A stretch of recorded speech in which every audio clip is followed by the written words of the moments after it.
तो दोस्तों, क्या ये मानकर चलें कि हाड़ौती से अब वसुंधरा राज सिंधिया की राजनीति का सूर्यास्त हो चुका है और ओम बिरला जो लोकसभा अध्यक्ष हैं, देश की संसद का सत्र चल रहा है, उन्हीं लोकसभा अध्यक्ष ओम बिरला पर बीजेपी के कैंडिडेट को चुनाव हरवाने के गंभीर आरोप मोरपाल सुमन ने लगा दिए। न सिर्फ लोकसभा अध्यक्ष ओम बिरला बल्कि हाड़ौती के पूरे बीजेपी के नेताओं को एक साथ मोरपाल सुमन ने लपेट दिया।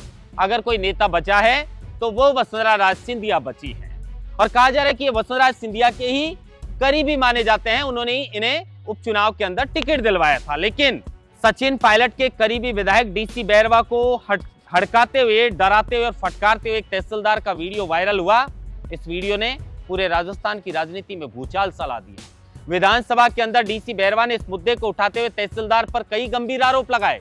ये भी कह डाला कि तहसीलदार को किसी का राजनीतिक संरक्षण मिल रहा है, लेकिन उस तहसीलदार ने न सिर्फ डीसी बैरवा को धमकाया, डराया, न सिर्फ डीसी बैरवा को उंगली दिखाई, बल्कि पूरी दौसा की उस जनता को उंगली दिखाने का काम किया है जिसने उपचुनाव के अंदर विशेष परिस्थितियों में भी डीसी बैरवा को जिताने का काम किया।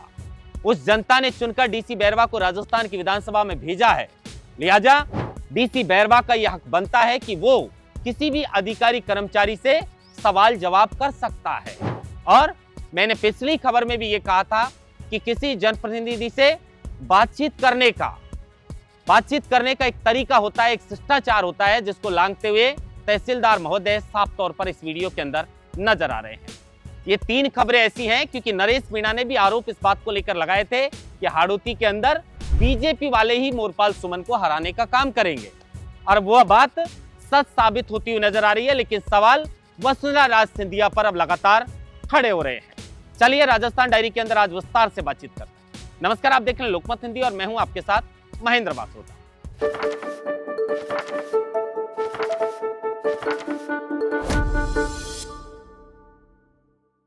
सबसे पहले खबर की शुरुआत उस चिट्ठी से लेकर करते हैं जिस चिट्ठी बॉम्ब की वजह से पूरी राजनीति गरमाई हुई। हाल ही में कुछ दिन पहले जब अंता में चुनाव थे, उस वक्त इस तरह की चर्चाएं थी कि हाड़ौती के अंदर ना बीजेपी है ना कांग्रेस है, भैया ये दोनों तो मिले हुए हैं, मिलकर चुनाव जिताने और हराने का काम करते हैं। लेकिन तब तक ये महज खबरें थी। अब इन खबरों को सही साबित करते हुए नजर आए बीजेपी के अंता से उपचुनाव के अंदर प्रत्याशी रहे मोरपाल सुमन। मोरपाल सुमन वसुंधरा राज सिंधिया के आदमी हैं, उन्होंने इनको टिकट दिलवाने का काम किया था।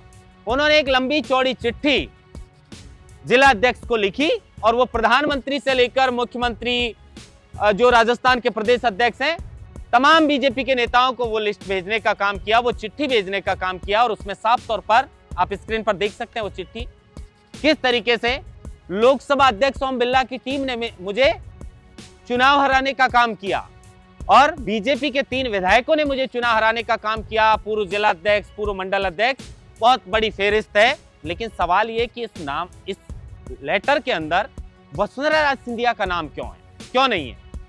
क्या ये चिट्ठी साजिश के तहत लिखवाई है? क्या ये चिट्ठी किसी ने बड़ी सोच समझ के साथ लिखवाई है?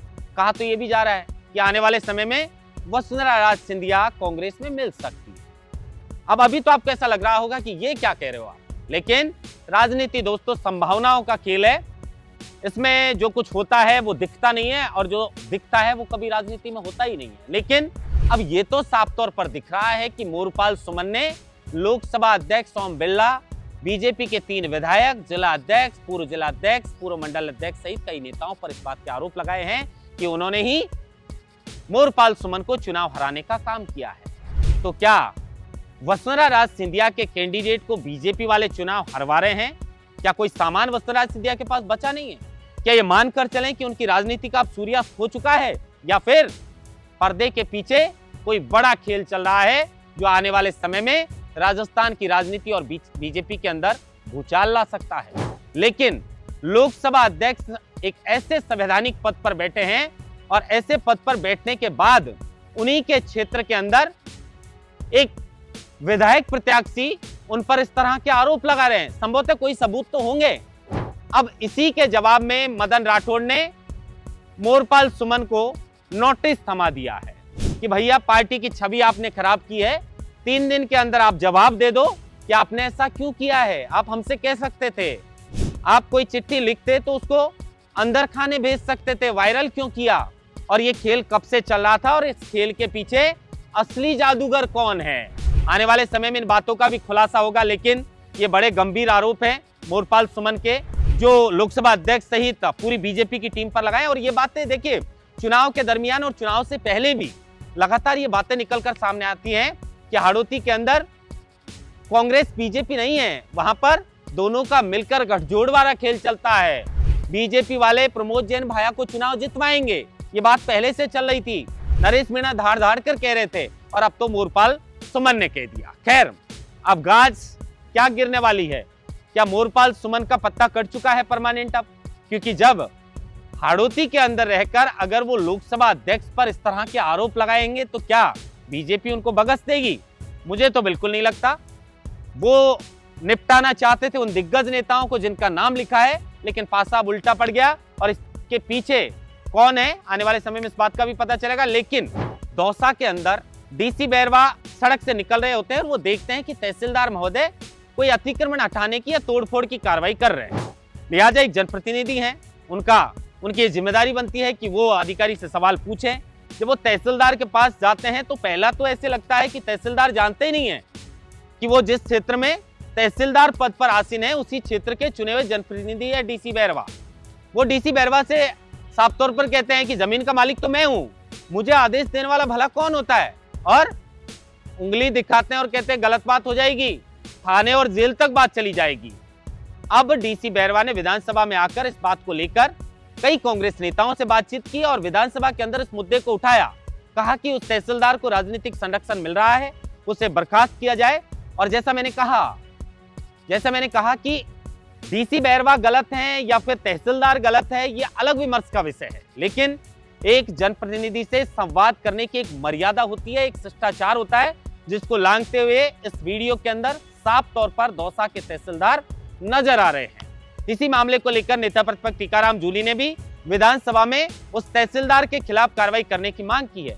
बड़ी बात यह है कि ये विधायक सचिन पायलट के करीबी विधायक हैं और दौसा से उपचुनाव के अंदर किरोड़ी लाल मीणा के भाई जगमोहन मीणा को चुनाव हरवाकर ये कांग्रेस के खाते में एक सीट डाली थी और यही वो सीट थी 7 सीटों में जिसने उपचुनाव के अंदर कांग्रेस की लाज बचाई थी। लेकिन अब उन्हीं विधायक को हड़काते हुए, डराते हुए साफ तौर पर तहसीलदार महोदय नजर आ रहे हैं। तहसीलदार के ऊपर क्या कोई कार्रवाई होगी, क्या कोई एक्शन लिया जाएगा? क्योंकि जोगाराम पटेल ने कहा है कि नियम अनुसार अगर आप शिकायत करते हैं तो संभवतः कार्रवाई की जाएगी। अब इंतजार हमें भी इस बात का है कि क्या सचमुच तहसीलदार के खिलाफ कोई कार्रवाई की जाएगी। महेंद्र बंसटा, लोकमत हिंदी, जयपुर।